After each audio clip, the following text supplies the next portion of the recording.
Well, it may be running through an algae-filled metal steel culvert, but, sometimes you just can't help what the water is. The water is what the water is, and when you're dependent on wild water for your water supply, you take what you can get, and often you'll just go for whatever is easiest, and, the road is literally right on top of this giant culvert, and so, I'm just parked right up there, and it's a quick walk down the hillside, down this little path. And so here we are, and it looks like a nice clear pool, but like most places, there's stuff on the surface, and you can kind of see little bits floating along. And that's one of the things is when you get your collection jug here, this is a nice big 2.5 gallon one, don't just let it spill from the top. A lot of people will tend to kind of just let it fill in like that, and all that's going to do is invite all that particulate, get back out of there, to go into your jug. And if you're using any sort of a filter, it's just going to clog up the filter that much faster. And also don't disturb the bottom. It's fairly shallow here, and if I wanted to, I could push this jug all the way down and touch the bottom. That'll stir up more sediment as well. And so basically you're just going to want to gently push it all the way down in. And I've got the vent hole punctured, and so it's going to just slowly fill up as I hold it in. It's very cold water. I don't want to stick my hand all the way in there. But you take what you can get, and you try and get maybe from the middle of the water column here. Now that's bubbling up like it's not supposed to. Maybe that little breather hole isn't quite as good as it should be. Oh no, it is filling up. Okay, but I can still see stuff floating on the bottom where I've bumped into this rock here. So that's one of the big problems is siltation and sedimentation. And if I was going to go for an easier to access water source near the campsite that I think I'm going to go ahead and pick, dispersed campsite, it's completely destroyed by cattle being run in the woods out there. They're using the water source, and so it is hopelessly contaminated and torn up, and there's just nowhere to collect the water before it's got mud and debris and silt, and of course cow poo and pee, because they don't hold their potty when they're standing in water. They just go in the water.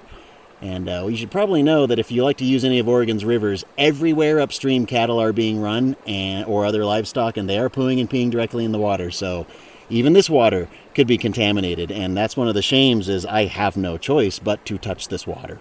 I have to put my hand in. I have to, get my hand wet in order to get this all the way down in. It's deeper right here, and so that's one of the things that I'll probably end up having to do with these taller jugs. I was using gallon jugs before, but in order to get it all the way full, I'm going to have to push it below the surface, and there my hand is now touching this probably contaminated water.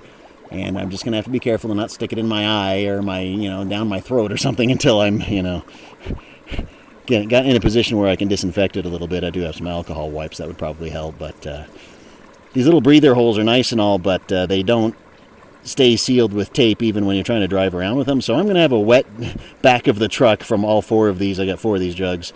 But this is just the beginning. You fill up your jugs and then you take them where they need to go. And these jugs I don't like very much, mainly because they always leak out of that little drain hole. And these things, they're hard to pull back out once you get them used. Oh, I can see so much particulate in there. There's stuff floating around. Oh, my goodness. Sigh. It just means, it squirted out. It just means that there's going to be that much less water for me in my jugs, because filtering water is kind of one of those situations where you got to spend money to make money. And, the filter has to be purged. The filter basket has to be cleaned out periodically. And those things require fresh water. And so if you don't already have fresh water on hand and your filter's clogged, you're going to be in a little bit of trouble there. So this is only, I can hear it coming out there, hissing out of the vent hole. Very good. But normally the tape never stays, and I end up with a wet back of the truck. But on a summer day, it's not so bad. And when you can't get it dried back out in the winter, it's kind of a disaster. So be careful about your jugs spilling as you transport them back to camp or whatever it is. But this is one of the chores of my camping life, is having to haul water. I've got to haul all these jugs of water, a good 10 gallons. That's 80 pounds that I got to haul up this thing over and over, each arm carrying, 10, 15, 20 pounds. So there's a bit of a workout involved, there's exercise involved, and that's good for you. But collecting water is the main step, and so we're going to use this water here. I believe this is Ty Creek with a Y and a GH. And it seems okay as far as clarity, which, and that's only half the battle, obviously. Contamination is rampant in pretty much any wild water. Don't trust it unless it's literally coming straight out of the ground. And even then, don't trust it. You just never know. So hauling water, here we go. Got to hump it up the hill. A little more work, and then I'll finally get back to camp, and we'll get on with the filtering. Oh, I love that sound. Making water, putting money in the bank. But with the Lifestyle family, you do have to spend money to make money, like I was saying earlier. And with this model, there's a reason why I'm not filling it into the main jug straight from the filter, and it's because the Lifestyle family, at least the original one, has a filter basket up here. And when you're pouring water in here, you can sometimes splash or spill or slip or something with the jug of collected water, and that'll splash down into your main jug, like your, sort of working camp jug. Like you probably have one of these, the old Reliance, 7 gallons. Now, if I had that over here, we definitely don't want that filter to be here if anything comes splashing out of there. And so rather than having this, that's about almost full right now, and having that there getting contaminated, not only is the water in there that I just filtered all those 6 or 7 gallons, contaminated, but now the jug itself is contaminated, unless I have some sort of bleach or disinfecting, compound of some kind, I'm going to have a little issue with not being able to use that jug anymore, and that's not a good thing. So I have a sort of what I call my working jug that I keep around camp, and that's what I'm filling up my water bottle or cooking water with, because then I don't have to have that big giant jug sitting around all the time and in the way. I like to keep a little smaller camp, and so 1 gallon at a time is just fine. And again, it makes it so that if I splash, only this jug has a problem, as in terms of contamination. Only 1 gallon or just partial gallon really is contaminated if I splash up here. And again, with the filter basket like that, when you're pouring in, it can splash out. But the filter basket can also clog up. And that's one of the reasons why, we want to be really careful, not just in the way we collected our water, and try and get as little particulate as we can, so that it doesn't clog up that sort of pre-filter basket, but it also makes it so, trying to do it one-handed, makes it so there's less sediment in general to have to worry about settling out of the collected jug itself. Because as it's sitting around, it's been several hours now since I collected this water, and so it'll settle out in the bottom, and but still, as you tip it over, it'll still come, sort of drifting back up in through each time you tip it over. And so it's important to start with as clean of water as you possibly can, and be extra careful, making sure you don't splash out of the jug. Don't come down splashing, and I've done that before, and you just go, oh gosh darn it, but at least it was only this 1 jug and not the whole 4 or 5 or 6 or even 6.5 gallons that I'd already filtered out, plus the 7-gallon jug would be contaminated.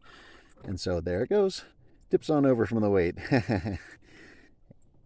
And so basically, when this gets full, and that is another tip that I want to remind you, if you're going to do it this way, and you can see there's a wet patch, that's not just from purging the filter. It's also because if you're not paying attention, you can overfill this and it'll run out the side. And I'll tell you, when you're making water drop by drop, when you're the one that had to go down there and pack it out and, carry it out of the creek bed, hike it up the hill, bring it all the way here, you've gone through all that trouble only to pour it right on the ground again. No. That's unacceptable. And so I just kick myself whenever I let it overflow. I look over and I see just, water running out. And I'm like, oh no, you idiot. Why would you do that? How wasteful, I don't like wasting water. I don't like wasting anything, and especially when there's no water nearby. Like I was saying, the nearby water source is all messed up by cows. And so I can't really take advantage of it. But so basically what I'll do is come on over with my full jug. There's a lid for that one. And go ahead and drop it into the working jug. And this one is just about there. And that's like money in the bank. And you got to be careful when you're pouring it in. You don't want to glug it or anything, and again, splash it all over the side and waste water. Don't waste water, especially when you're providing it for yourself. The idea of, reliance. Yes, self-reliance. I'm giving myself my own water and taking care of my own needs without having to ask anybody or depend on anybody or even a service or a business, really, other than getting these plastic jugs. Whoever made them, thanks. They work great for collecting my water that's free.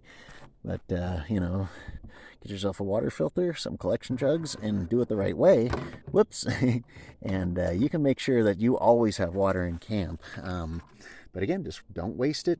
Use it miserly, and make sure you don't go splashing it around. People get so sloppy with it, And so this is just one of those chores that I have to deal with, generally a couple times a week. I have to, go get more water unless I've gone all through all the trouble like here. Well, this will probably last me at least a good week. But in the meantime, I want to thank you so much for joining me here to take a look at one of the camp chores and the sounds of the camp chores that I have to deal with here out on the road and in our forests. That sound.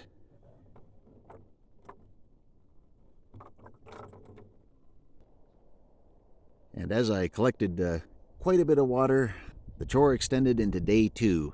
And one thing that had occurred to me I should probably mention as I'm watching it slowly fill in more, I'm going to keep topping it up here. Not only do I have the LifeStraw family, but you have to have, when you have systems like this, backup systems. And so what do I have for a backup system? You've seen this before.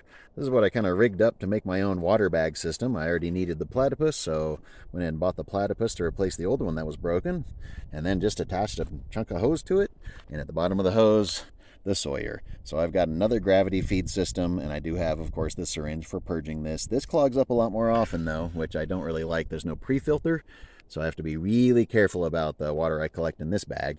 And this has only ever been used for contaminated water. I've never used it for fresh water. As you know, I don't carry a plastic water container. I prefer a metal one. And so what happens if the Sawyer gets clogged up or this fails or something?